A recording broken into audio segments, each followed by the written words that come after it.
भगवान के तीन रूप हैं, सत्य, चैतन्य और आनंद। बहुत ध्यान से सुनिए सब लोग, इधर देखिए। सबसे पहला, ठाकुर जी सत्य हैं। ये विचार आपके चित्त में नहीं आएगा तो राधा रमन जी चले जाओ, राधा वल्लभ जी चले जाओ, बांके बिहारी चले जाओ, चाहे कहीं भी आप दर्शन करने चले जाओ, आपको कोई और अनुभूति नहीं होगी। केवल और केवल ठाकुर जी अचल रूप में दिखाई देंगे।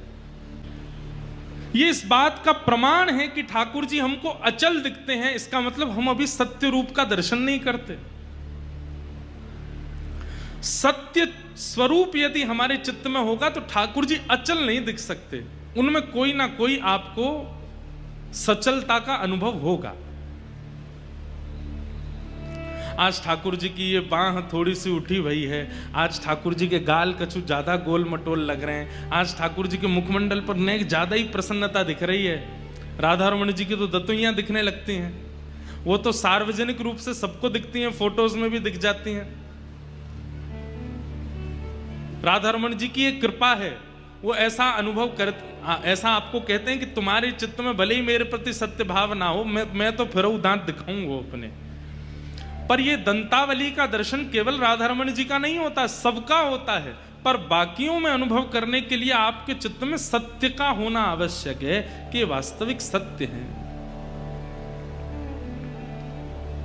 महाप्रभु जगन्नाथ जी, अभी हम जगन्नाथपुरी कथा करके आए हैं, आपको पता है वो विरह के ठाकुर जी हैं।